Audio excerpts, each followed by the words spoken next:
but like traditional marketing avenues, I know a lot of people think that they're dead, and they're kind of leaning more in that like digital world, and everyone's going towards the next best thing, which is great. But for our ideal merchants and our, communities that we're going to in rural America that may not even have dial-up, these new technologies are just not what they're going to learn and to be a resource for their small business. So I think for us, I mean, we literally launched a mailer campaign last month. So like we do still really like lean into that traditional marketing.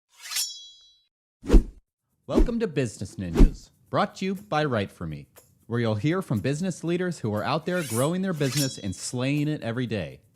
Learn from the masters. Let's get started.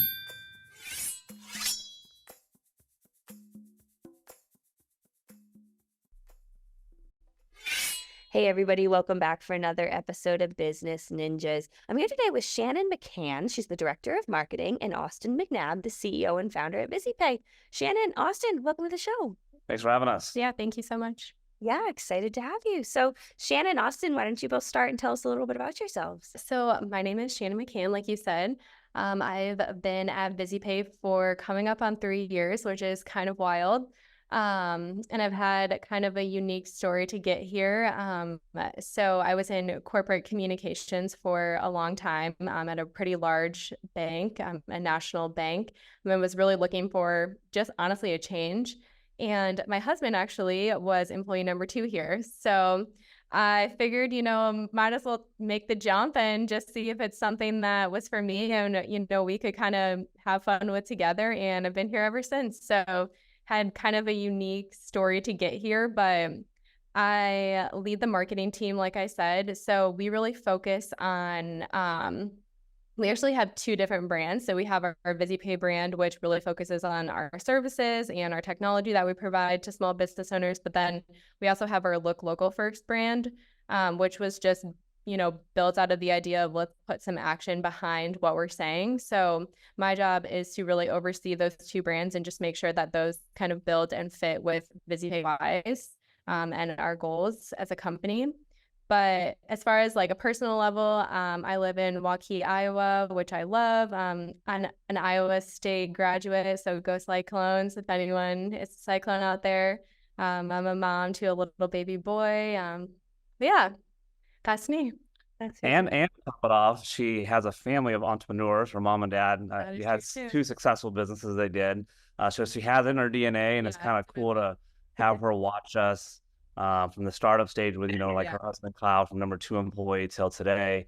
I think that's ingrained in her, and I think that she thinks and moves like that. I know she's mentioned she's even talked to her dad a couple of times about it. I was just going to say that next. I was like, I still ask my dad for advice sometimes, yeah. Yeah, so I think that's pretty cool. That's a unique kind of a background, on that. Well, I'm Austin McNabb. Again, I appreciate you guys having us on. We love to tell our story. I think our story is important for individuals that are either going through it or about to start.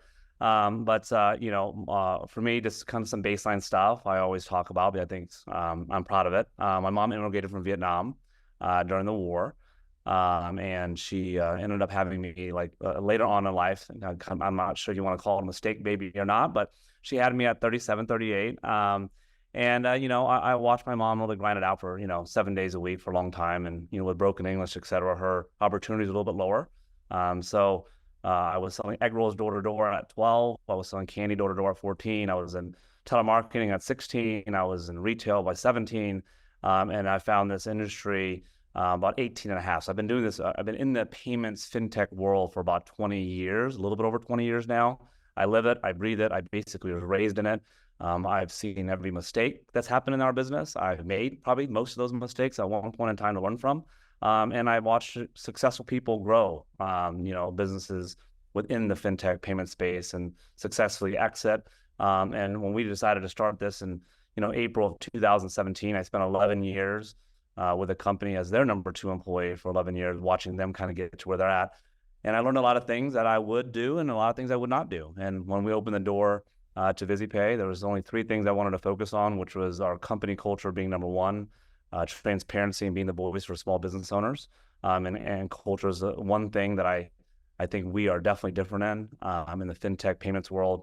And I think a lot of industries can learn from kind of what we've kind of done from our mistakes and our successes. So I think that's fantastic. And one thing, before we dive into VizyPay, I just wanted to just acknowledge that one, the support that I see between the two of you and the excitement that you have about VizyPay, and really the work ethic. And it sounds like, you both have devoted, a lot of time and energy into building and scaling VizyPay, which I'm excited to dive a little bit more into. So, before we get started, for those of our listeners who may not be familiar with VizyPay, tell me a little bit more about VizyPay. VizyPay, we are a payment processing company. We basically, help small business owners, specifically in rural America, level them up to give them more options for payment processing through technology that we have built out.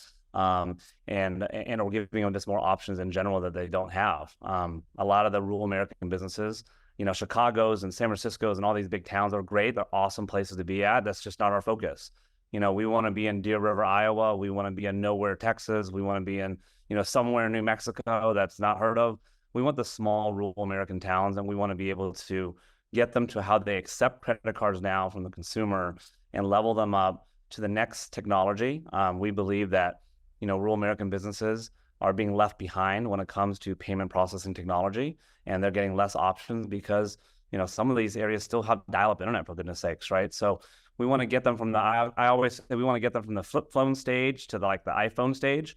Not too crazy, but with simplistic technology to help them be a little bit more efficient with their business and allow them to attract, more opportunities to bring in more revenue through payment processing, through the technology that we built or technology that are out there that are kind of hone in on that. And I think that a lot of companies like the bigger names, which you can probably think of, they are running towards big towns and big stadiums and big things because they have stockholders and stakeholders and all those great things.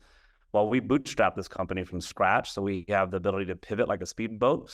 And our pivot has always been rural America, where everyone's running away from. I think we're running right into, and we've seen a lot of success with that in almost 6.5, 7 years. So. Wow, I think that's fantastic. And, I'm curious do you find a lot of the businesses that you work with, like you said, those small rural towns, are they businesses that are just getting started off the ground, that this may be their first payment processing, or is it more, they're looking to transition to VizyPay? What do you tend to see? I think a little bit of both. Think about small rural America. I mean, a lot of these places are passing the business down to their sons and daughters, right? And they're passing that torch, if you would, and their sons and daughters are just more into technology, more into, things like you and I are into, social media, the whole works, while their parents or grandparents, they don't really give a crap about that stuff. Just page me, right? But they're old school, right? And I think that a lot of those newer generations taking over are looking to level up on the technology standpoint. And then a lot of individuals that are not accepting credit cards, believe it or not, there are still a lot that don't. They're more open to the idea now, as long as it is cost effective and simplistic is a really key word. That they don't have to relearn everything and take too much time. And this can't be complicated, which is a lot of the technology that is for big towns is, I believe. So I think that's fantastic. And, talking a little bit about what you said differentiates you from your competition, you mentioned, like you said, really running to those small rural communities where people may be passing the business down or maybe just getting started and, wanting to, build up their own hometown. What are some other ways that you really see VizyPay separating itself from its competition? I think a couple things. I mean, I think that, an industry can be disrupted not only by technology. I think an industry can be disrupted by how you represent that industry and how you go about your business. And I think that one of the biggest things that we stand by is our reputation and also the culture we're building. Me doing this for over 20 years, I've, watched this industry not be as transparent as I think it should be. I think diversity is non-existent at one point in time. I mean, we have 92, 93 employees, and I would say 67% of them are minorities, 27% of them are women. And the crazy part about it is over 95% of our staff did not come from the payment space. So I didn't want to hire individuals that came from the space because I think that bad habits and thinking the same is something I wanted to change my mindset of. And individuals like a Shannon that, not only she may have only been here working for 3.5 years with our organization, but she's also sacrificed 2.5, 3 years of her life to, really, have the back of her, her husband, right? At that time, her boyfriend, And she was able to see the growth and see that progression. And I think that's key to bring those individuals into a startup or into a payments fintech space.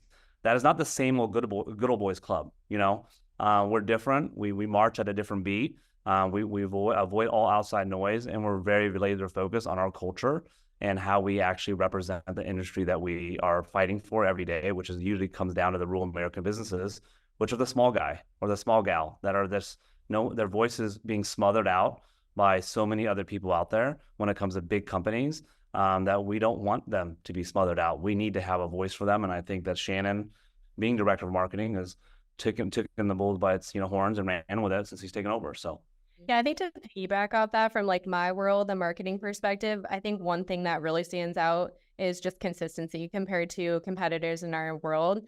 We see a lot of brands that, like Austin said, don't have the best reputation. And so the solution behind that is, oh, well, we're going to rebrand and then we're going to do the same thing. And so we kind of pulled those curtains back, and you can see from our social media and our content that we create, like we just want to be a resource and a tool for these small business owners that are getting passed up. And so if you go to our social media, you see us at our happy hours and you see us doing, our fun things here, but you also see us really working hard, and our reviews that we ask for from our merchants, we really want to hear their voices. And so we proudly show that. So I think the transparency piece, but then also just being consistent with who we are in our brand. That's something that like I've seen just kind of falling short from other competitors as our industry is, they try something, but there's not really that consistent building of it. And really committing to who you are. I mean, think about what you guys have done. You guys have done 750 plus podcasts, and you thought it was going to be nothing. And now look at what it's become, because you guys have probably been very consistent doing it, right? So I think that's something that plays in the part of what she's done, very well with her and her team. So. Yeah. And one thing that stood out to me, Shannon, when you were mentioning consistency, and a question that I had was a lot about building that trust, because I imagine that for companies, they're trusting you with some of the most delicate information of their customers, their clients. So building that trust to be able to say, you can trust us, there's not security concerns or anything like that. That's also probably a lot of showing up with that consistency as well as building that trust. Am I right in that? Yeah, absolutely. And just that transparency, obviously we have to be, we have to follow all of our rules and make sure that they're trusting us. But then also we want to be transparent too with who we are. So if someone has concerns, give us a call. We have a 30-second or less hold. The way out here, you're going to talk to someone and they're going to ease your concerns. So I think just showing up and being who we are, and then also, like I said, being transparent. So letting customers see our reviews, taking those to heart, working to make those better. So if we do have a concern, we want to address it. We don't just want to, brush it under the rug. So I think it just comes back to that. And I mean, that's one of our company whys. So everything we do revolves around either culture, transparency, or being the small business owner. But I think people obviously have their concerns. I think it just falls back on that transparency. Interesting. Austin, I've got a question for you because, Shannon's talked a bit about that growth and building that transparency on the marketing side, being consistent with your postings. Shannon, I love the point about seeing the reviews and all of that. So Austin, from more of the technical business side, talk to me a little bit about how you've been able to scale VizyPay over the years, because it sounds like, Shannon's husband, second employee, and you've grown significantly over the years. Talk to me a little bit about what that growth looked like. The growth was, as you can only imagine, I mean, within the first 14 months of our organization, we took a lot of risks, and I mean, we almost went bankrupt, doing that. Thank goodness we came out at the other end of the tunnel on that. But the growth has been, I always tell people when you start up a company, and I've learned this now the hard way, is whatever you think you need a lot more, regardless if it's, hours in a day or money or, just, getting your mind straight, because, it's a mindset drainer to build an organization, because you go from yourself only to now worrying about, a lot of people within the organization and their families, right? But scaling that organization, we were able to do it through boots on the ground, kind of what I was used to back in the day, through independent contractors that would go out there and pitch our products and our services in these rural American communities. And we built upon that. And then as we built upon that, we were able to leverage to get more W-2 individuals to come in and represent us from an employee level, from an inside and outside level. And then to top it off with the marketing efforts that she's obviously done, and collaborated with other teams, allowed to, sales to even hit our doorstep, internally. So, as we first started, I mean, I literally was going door to door getting sales myself. I mean, literally, that's exactly what I was doing. Then coming back, taking customer service calls, and then doing underwriting, and then calling a bunch of people to please sell our stuff, please, right? And then so those days were 6 a.m. to 9 p.m. days, right? Which was a necessity to get where we are at today. And every job at this organization I've done personally myself, minus maybe app development. I don't know coding. So we have really smart people to do that. So I've been able to taste, and I've been able to touch, and I've been able to be a part of every division. And then you get to a point that when you're starting to scale and grow like we are today, and we're continuing to do so, you start surrounding yourself by people that are more dedicated, laser focused on one topic, and smarter than you in a room, which I would say let's leverage, Shannon, for example. She's a marketing director, right? She has, been dedicated to learning how to market better our brand and who we are. And now she is more educated, and she's probably more knowledgeable by far than me. So when I sit in a room with her, opinions are going to have to matter, and her opinions are going to have to, at least come to fruition when it comes down to actionable items. So allowing people to fail quickly is one thing I've learned, instead of being cautious. So I rather someone make a big mistake than don't do the small things right and don't take risks and fail quick. And we promote that through our whole organization from the top to the bottom. So, and that's kind of how we've been able to scale. And trust me, we made a lot of dumb decisions over the years, and we made a lot of great decisions. But those decisions that we made great overwhelmed any, failure moments that we've had as an organization. So. Mm-hmm. That's one thing that, certainly is not lost on our listeners is the grind and the grit that it takes to really scale a business. It's those long hours, it's trying out every position in the company. And one thing that I've noticed over the years is surrounding yourselves with people who are great at what they do, to be able to, enhance the company in that way. So moving on to, one of my favorite questions that I like to ask is about common misconceptions.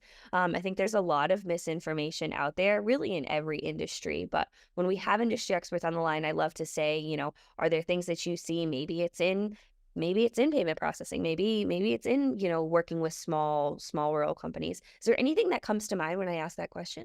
I mean, for me, it's like one thing we've learned, I think a lot is we have to be okay with not pleasing everybody. And that's including clients, that's including vendors, and that's including the very people that attempt to work here or have worked here. Being the pleaser of everyone gets us nowhere because we're never going to be perfect. But owning who we are as an organization is all we can do. And if either you buy in or you don't buy in, right? So not every client should be a client. That's okay. Not every vendor should be a vendor, and that's okay. And not every person should work at our organization because we don't fit their focus of what's the definition of success when it comes down to being in a working environment that we have, which is a work hard, play hard type of culture. And once we accepted the fact that we can't please everyone at every level, I think that also has enhanced us to where we're at today. So I think from my end, I'd say, and I know this is kind of like a cliche misconception from like the marketing people out there, and I know other people have heard it, but like traditional marketing avenues, I know a lot of people think that they're dead, and, they're kind of leaning more in that like digital world, and everyone's going towards the next best thing, which is great. But for our ideal merchants and our, communities that we're going to in rural America that may not even have dial-up, these new technologies are just not what they're going to learn and to be a resource for their small business. So I think for us, we literally launched a mailer campaign last month. So like we do still really like lean into that traditional marketing in those avenues just to kind of be that resource to who our clientele is. So I know that's a really like cliche marketing misconception in today's world, but for us it works. And that's, just us knowing who our audience is and who our like ideal merchants are. Yeah, and meeting your clients where they're at, right? So, like you said, the mailers, hey, those work for small rural America. So I think that's fantastic that, knowing who your ideal client profile is and really capitalizing on where they're at is so important. So, Shannon, Austin, I think this has been a terrific conversation. As we start to wrap up, is there anything that you want to leave our listeners with, whether it be about VizyPay, the industry, working in working with small rural America, anything that you want to leave our listeners with? I mean, the only thing I always tell people is, if you're starting a company or thinking about doing it, if you're starting an organization, you want to do a startup, you got to be able to risk everything to make it at work. And if you're not willing to risk everything, you're going to be too cautious doing it.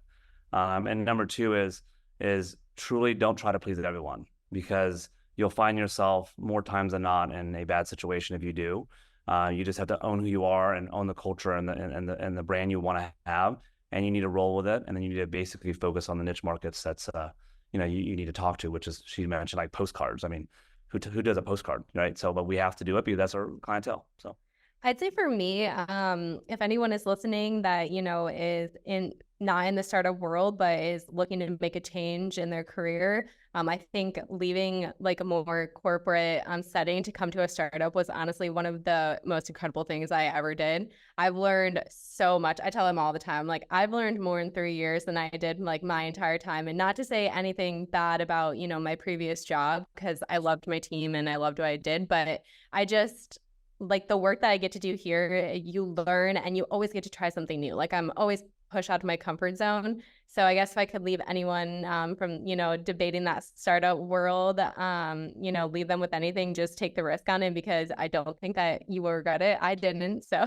I think that's terrific. Well, Shannon, Austin, like I said, I think this was an amazing, insightful conversation. I appreciate all of your insights talking about the growth of VizyPay. And I, like I said, just really appreciate you being on Business Ninjas today. thank you. yeah, thank you for having us. Great to have you.